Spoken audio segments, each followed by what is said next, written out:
demons. Yeah. Oh, bro, man, let me tell you, man. Oh, Fickett, we roomed together in 2012 when I went and did a camp at a ATT, and we roomed there for like a month before like he like took off. He went somewhere else, right? But dude, it was, oh my God, that was fun, man. That was that guy is he's intense, man. He lives life. You know what I'm saying? He lives life to the fullest. I don't even know if that's the best way to say it, but much respect, Drew. Give us a peek into that experience. How was he as a roommate?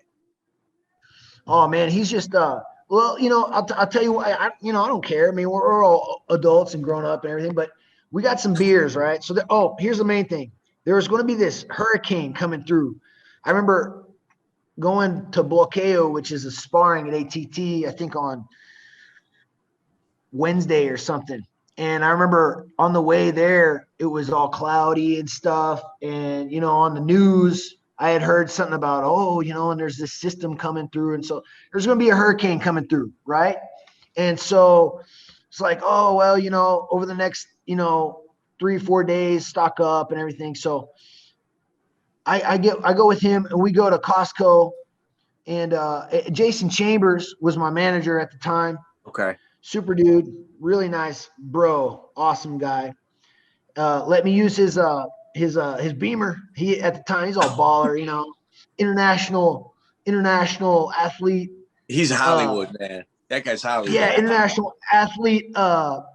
Manager and all this shit. It's like, so he gives me the keys, and I go with Fickett to go get some freaking groceries, right? Because there's supposed to be this hurricane. I didn't know any better. On Wednesday or Thursday, we're going out there. It's like, hey, let's get some beers. I'm like, all right, cool.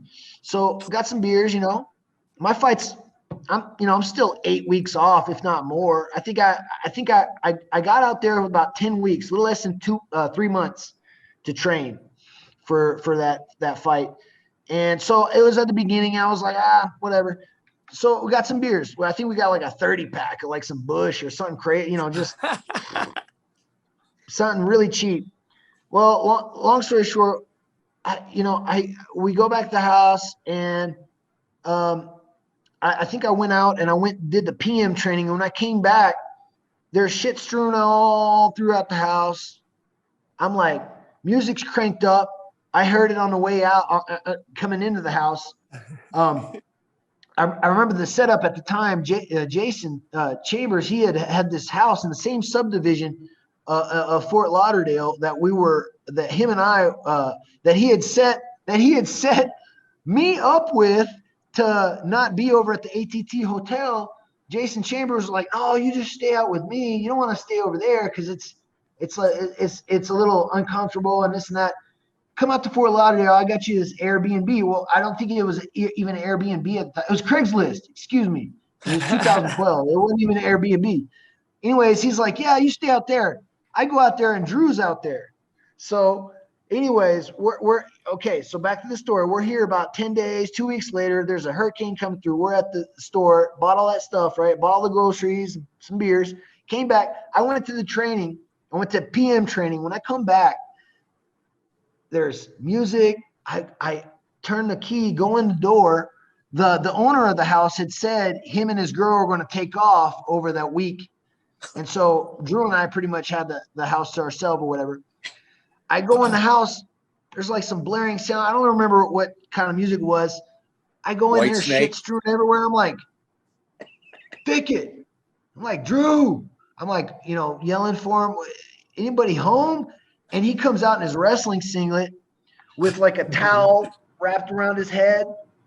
And he's like, brother. And like fucking blitzed, man. He had like just a look in his eye. And I was like, what's up, bro? I had no idea what's going on. I was like, what's up? What are you doing there, guy?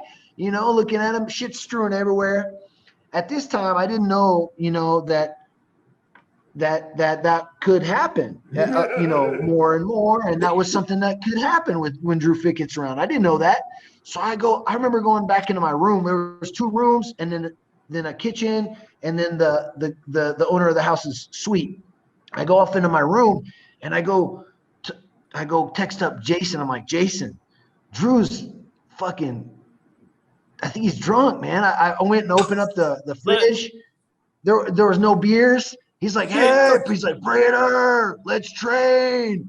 It's like 8:30 at night. I got back from ATT's PM, like cartel pads or something. I'm just like, nah, let's train, let's wrestle in the living room. I'm like, what are you doing, man? What have I got myself into? I came out here to get this is gonna be my third fight in the UFC.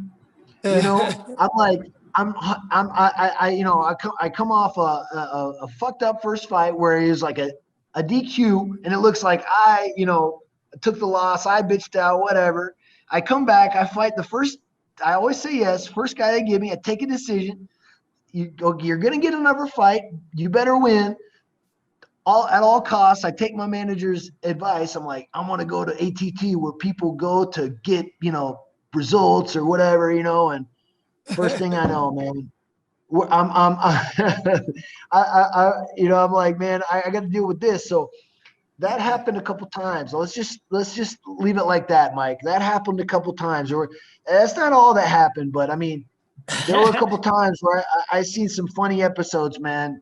Stuff being broken, shit being thrown.